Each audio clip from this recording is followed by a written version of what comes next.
Seorang pria jadi korban pembacokan seseorang di area Tomang, Grogol, Jakarta Barat. Dugaan penganiayaan karena masalah asmara. Dalam video yang direkam warga, korban dalam kondisi terluka parah usai dianiaya seseorang dengan senjata tajam, terutama di bagian kepala dan tangan. Kejadian di Jalan Tomang Utara 1, belakang Roxy, Jakarta Barat. Menggunakan sepeda motor, warga membawa korban ke layanan medis terdekat. Belum diketahui pasti penyebab penganiayaan korban, namun ada dugaan terkait asmara. Parah.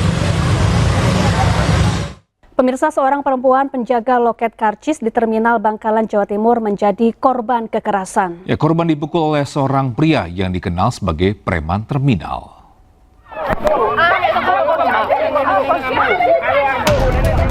Terjadi keributan antara sejumlah orang di terminal kota Kabupaten Bangkalan antara seorang perempuan penjaga loket tiket bus di Terminal Bangkalan, Jawa Timur dengan preman terminal di tempat yang sama korban bekerja.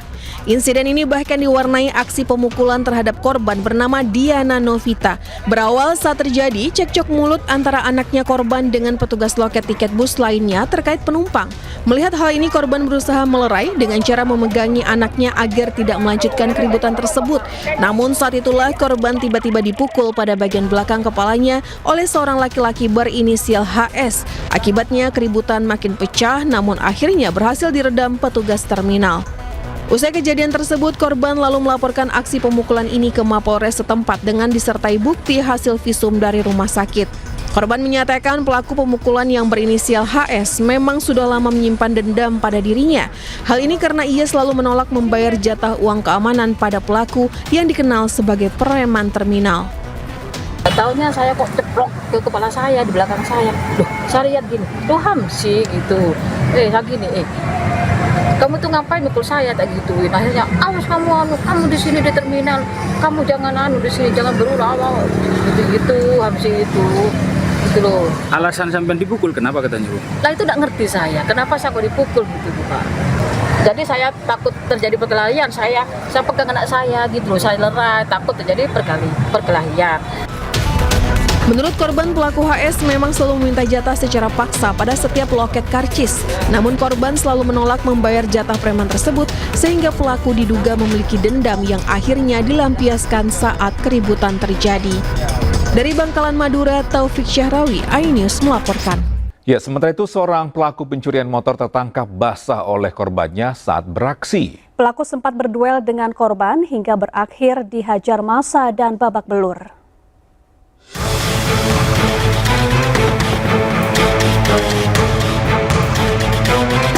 Seorang pelaku pencurian terekam CCTV hendak melakukan aksi pencurian sebuah motor sport di halaman parkir sebuah kafe di Jalan Kemanggisan Raya, Palmerah, Jakarta Barat. Pelaku ketahuan oleh korban dan terlibat perkelahian. Aksi ini memancing emosi warga untuk membantu korban memukuli pelaku hingga babak belur. Korban menuturkan aksi pencurian motor terjadi saat dirinya tengah membuang air kecil di dalam kafe. Dirinya curiga mendengar suara motornya dicongkel pelaku dan bergegas keluar hingga akhirnya terlibat baku hantam.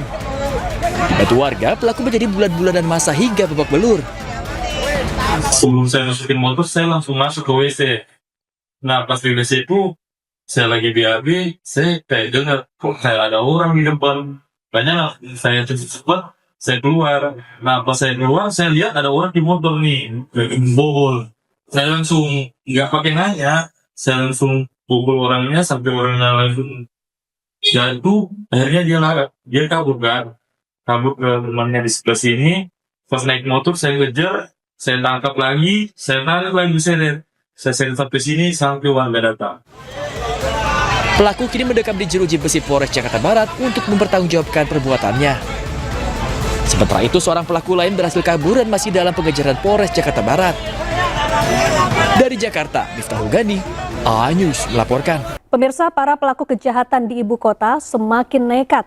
Tak hanya malam hari, para pelaku pencurian motor kini juga beraksi pada pagi hari. Seperti di Kemayoran, di mana maling motor beraksi di mes karyawan toko interior.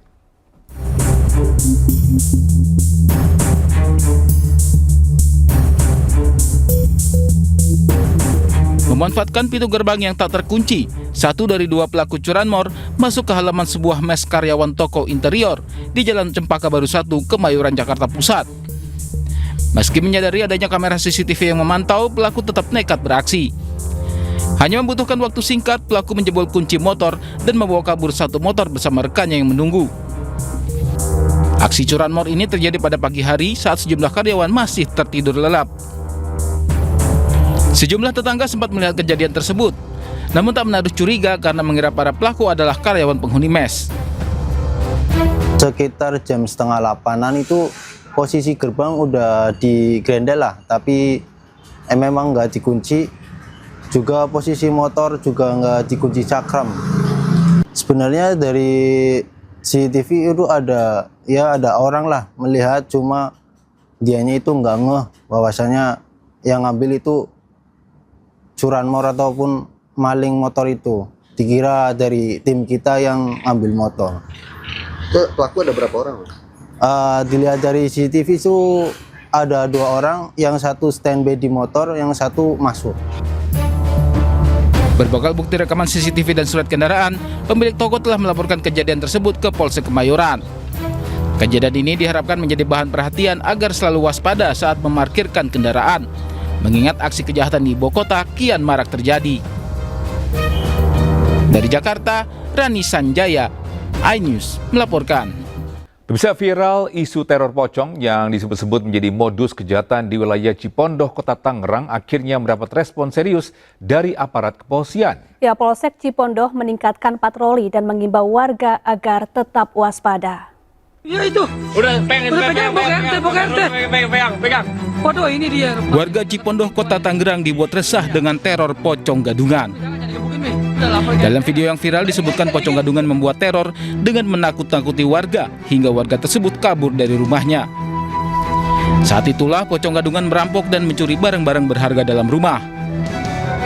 Merespons viralnya informasi tersebut, aparat kepolisian dari Polsek Cipondoh, Polres Metro Tangerang Kota langsung meningkatkan patroli kewilayahan, khususnya pada jam-jam rawan malam hari.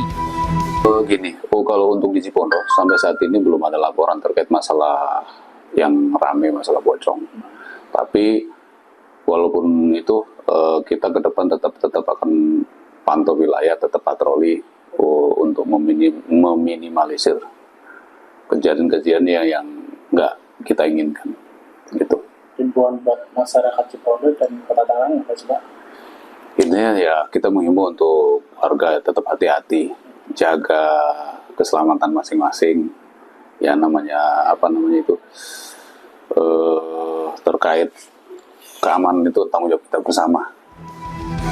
Pihak kepolisian juga mengimbau masyarakat agar tetap tenang, tidak mudah percaya dengan informasi yang belum terverifikasi, serta segera melaporkan jika menemukan hal-hal mencurigakan di lingkungan masing-masing. Dari Tangerang, Banten, Sukron, iNews melaporkan. Pemirsa, sebuah ruang kelas di SMA N7 Mataram ambruk saat jam sekolah berlangsung. Ya, tidak ada korban jiwa dalam insiden ini karena sebagian besar siswa sedang melaksanakan sholat zuhur berjamaah.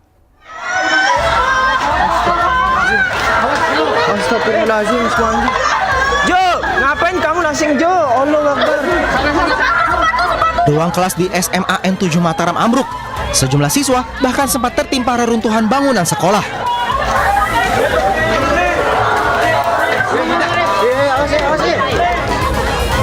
5 siswa yang saat kejadian berada di dalam ruangan mengalami luka ringan dan langsung mendapat penanganan medis.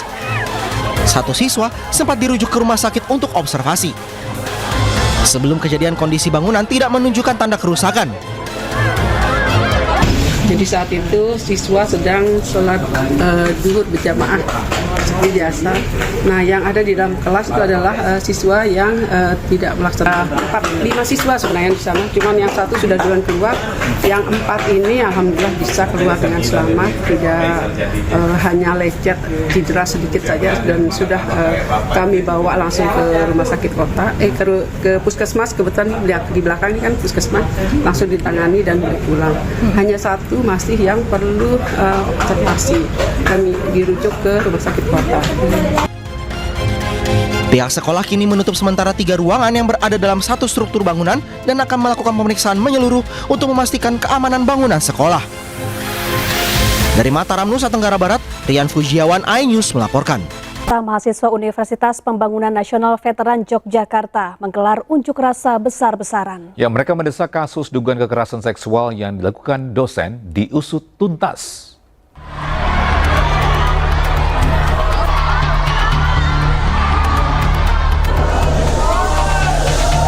Ratusan mahasiswa Universitas Pembangunan Nasional Veteran Yogyakarta menggelar aksi unjuk rasa di kantor rektorat setempat. Mahasiswa memadati gedung berlantai 3 tersebut dengan membawa berbagai poster dan spanduk mendesak kasus kekerasan seksual yang dilakukan dosen segera diusut tuntas.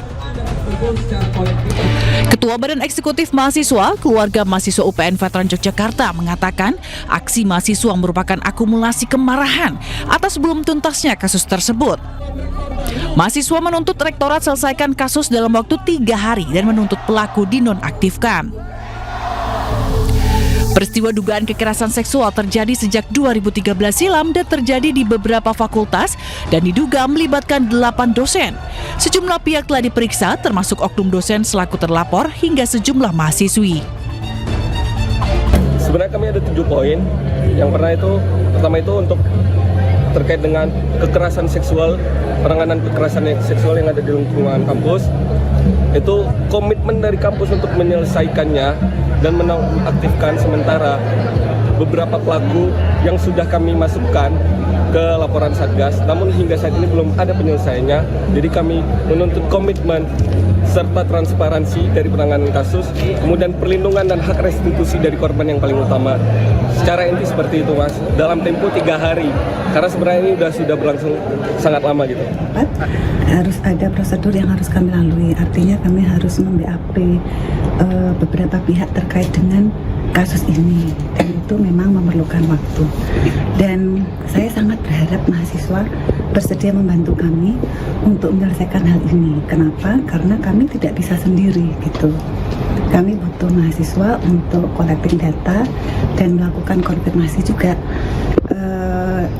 BAP kami hari ini tadi ada 2 mahasiswa yang sudah kami BAP, terlapor juga sudah kami BAP gitu. Saksi ada 2, jadi kami itu sebenarnya harus mem-BAP terlapor, saksi dan juga korban gitu. Satgas menegaskan terus mendalami kasus yang mencuat setelah viral di media sosial. Hasil pemeriksaan bakal menjadi bahan rekomendasi yang akan diserahkan kepada rektor. Nantinya rektor akan memutuskan terkait kasus ini, apakah oknum dosen terbukti bersalah atau tidak. Dari Sleman, Yogyakarta, Heru Trijoko, iNews melaporkan. Gak sempat baca? Dengerin aja.